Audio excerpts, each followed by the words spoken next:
Hello everyone. So in this session we are starting with the next concept of evolution, though that is the evidences of evolution. In the last session we studied about the evolution of life forms in a theoretical manner, how it has been proved the life form has evolved, how it is originated, that we studied in the first session, and the theory of evolution of life forms we studied about that in the last session. And today's session we are starting with the evidences.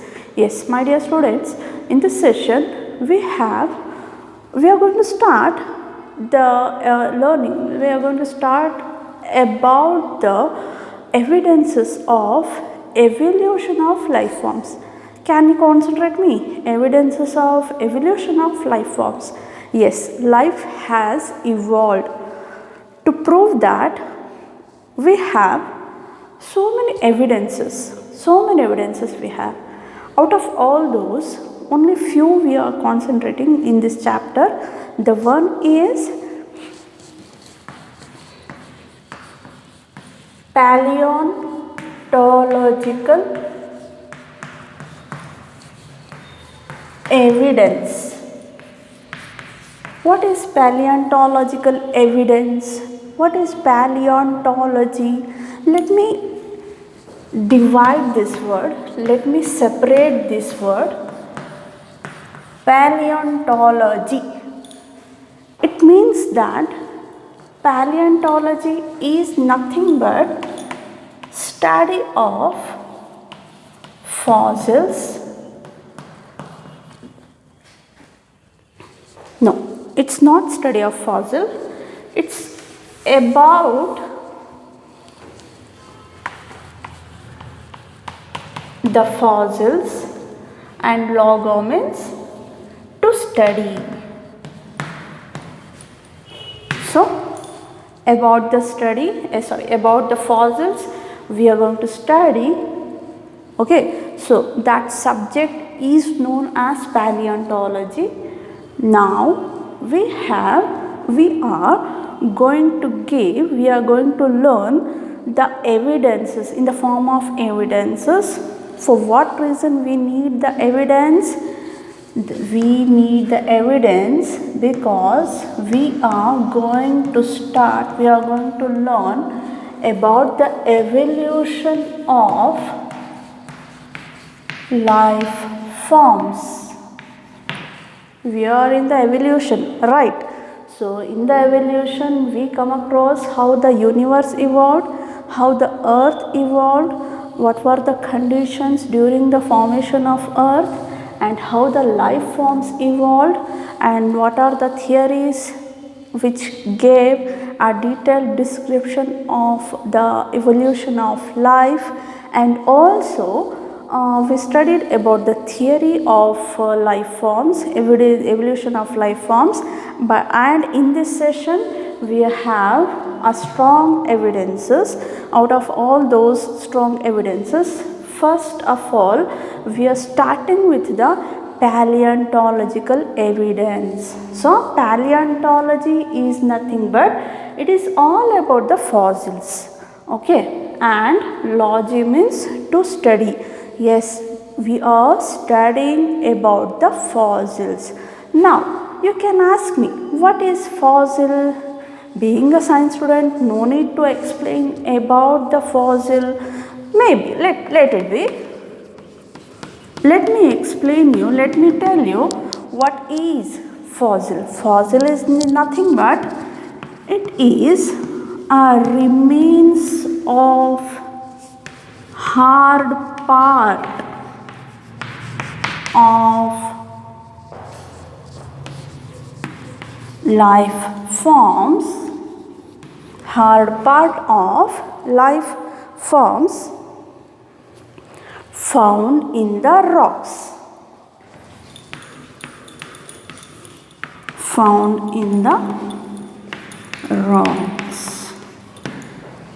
We have, let me explain you right from the rocks. Okay, We have on the earth, we have different kind of aged rocks.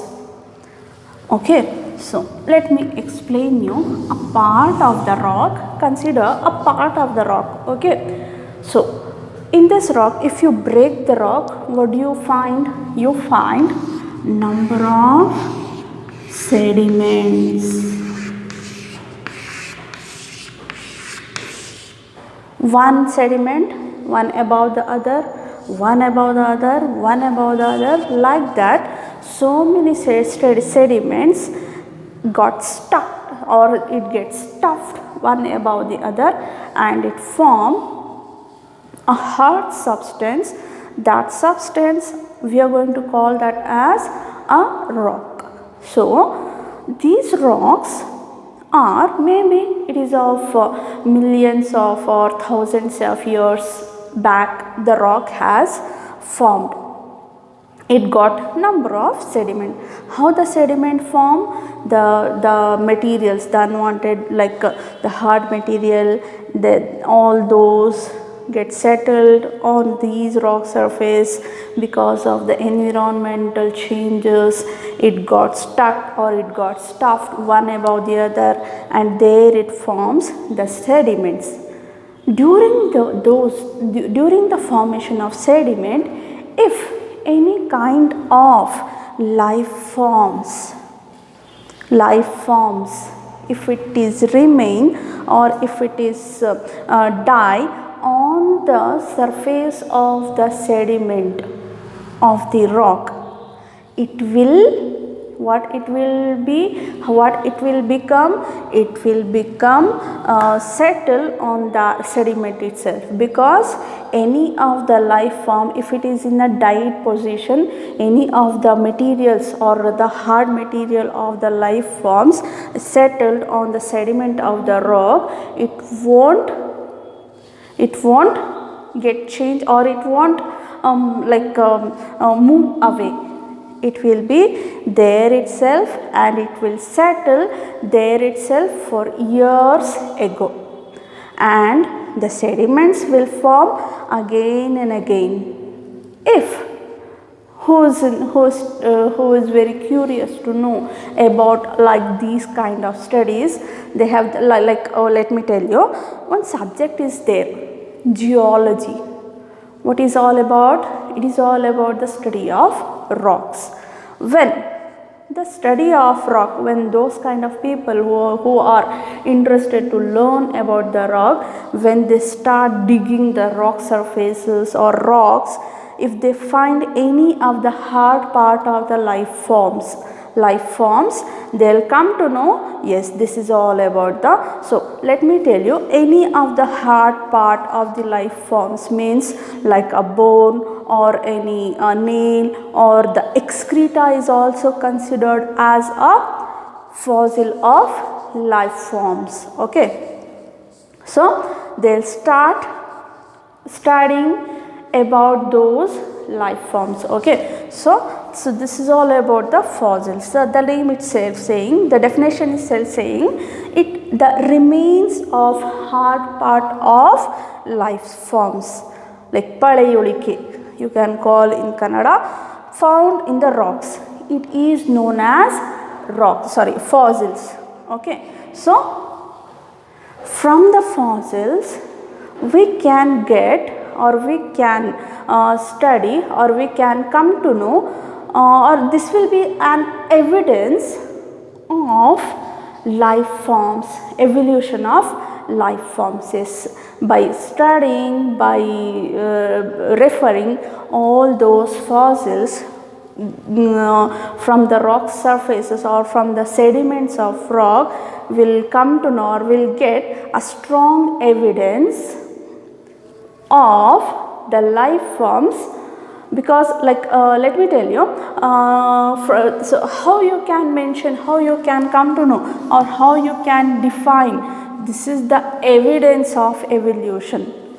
No doubt, just now I told you the rocks may be of aged, like like thousands of 100 years of rocks will be there, and those kind of rocks, in between the rock surfaces or in between the sediments, if any of the life forms get stuffed, when they start studying about the rocks or any about the fossil forms, they'll come to know, or they can imagine, yes, this is the life evolved millions of years ago or thousands of years ago.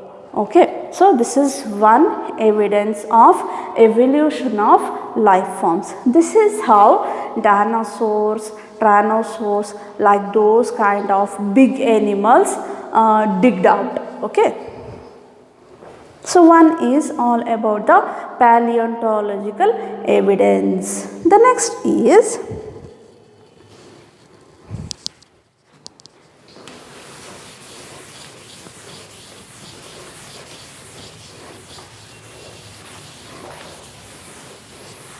here I would like to tell you the anatomical and morphological similarities of life forms.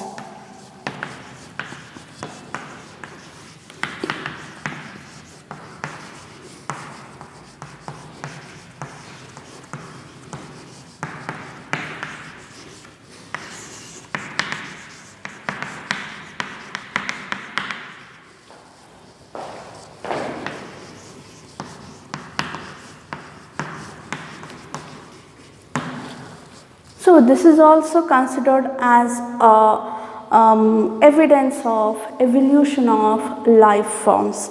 Let me write some of the examples under this. So this is one side headline what I have written here. Under this we are going to study the divergent evolution. One more is convergent evolution. The divergent and convergent evolutions are nothing but, let me start with the divergent evolution. The divergent evolution is nothing but homology or homologous characters. What is that? What is homologous? Homo means similar, logos means studying about. So studying of similar characters is known as homologous or homology. So it is nothing but divergent evolution. How we can clarify studying of similar characters? It is as much as simple. Just look at me, look at the board. I am starting with the examples here. Man, and then you have to imagine the forelimb, the skeleton of forelimb, and bat and whale, and one more is there, cheetah.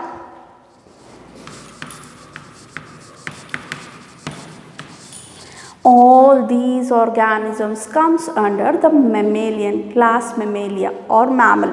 All these are mammals.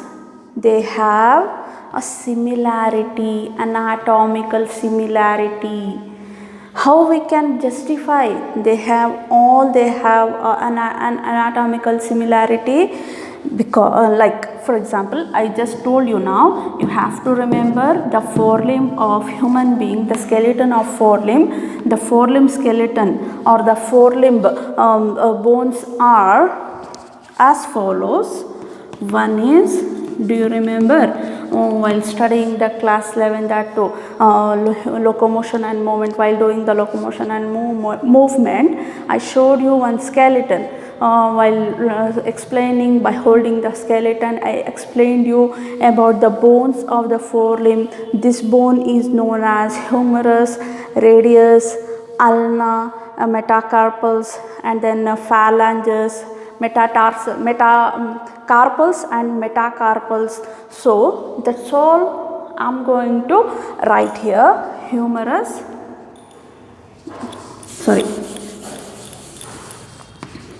humor, and then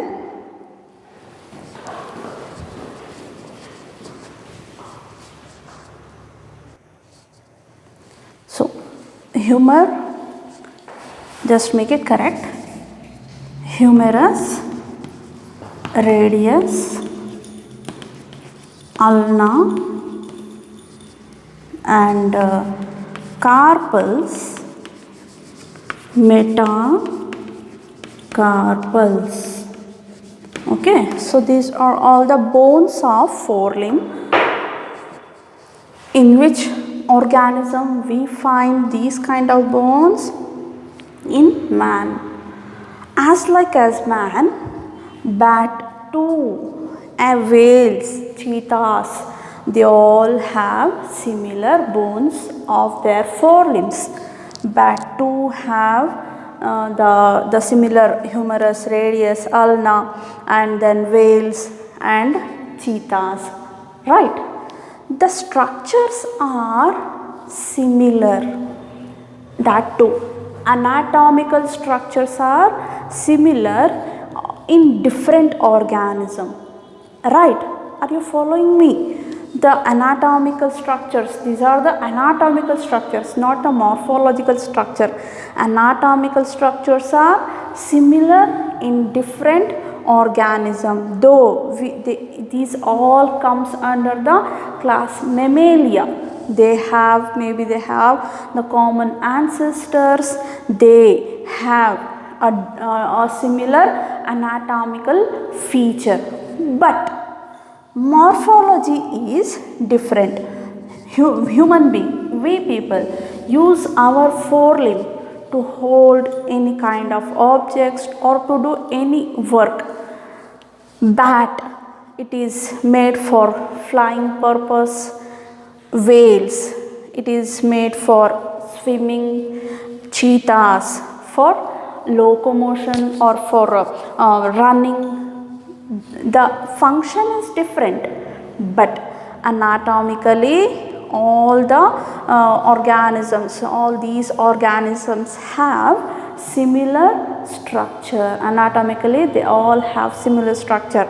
This kind of evolution is known as, or this kind of similarity is known as homologous.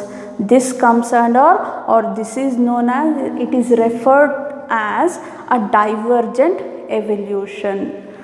Common anatomy, different morphology or different function. Differ in function. Similar anatomy, different function. It is known as a divergent evolution. Okay, so convergent evolution is opposite to this. They have dissimilar anatomy, similar function. What is that? Let me tell you, let me explain some of the, one more example under this homology or divergent evolution. In plants, the thorns of bougainvillea and what is that? Yes, tendrils of cucurbita. So Let me draw here the structure of bougainvillea, thorns of bougainvillea and tendrils of cucurbita. Let me draw this at this side. Consider a twig having a leaf at the axillary region, axillary bud, it gave rise to a thorn. So this is the structure of bougainvillea. So bougainvillea means next to our building, next to our college, paper flower is the common name of the bougainvillea is paper flower plant. So if you remember that plant, just remember or just remind the thorns of that plant. And what we are studying here, we are studying about the divergent evolution or homology or homologous structures. What we are giving here, we are giving some examples for this. We have come across the animal examples. Now we are studying the plant examples. One more example we have given here, that is tendrils of cucurbita. Okay, so the tendrils may be like this.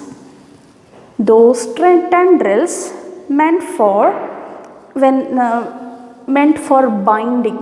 If it find any objects or any hard part, it will climb or it will bind so that the twig or the plant can climb easily. So the thorns and tendrils are made for different purpose. The function is different, but the anatomy is same. This is raised, this is produced from the axillary bud of this twig, and this is also produced from the axillary bud of the twig. So this is also this example comes under the homology or homologous. It is nothing but a divergent evolution. So examples are very important. So many times they have asked in the examination to write explanation of these two examples.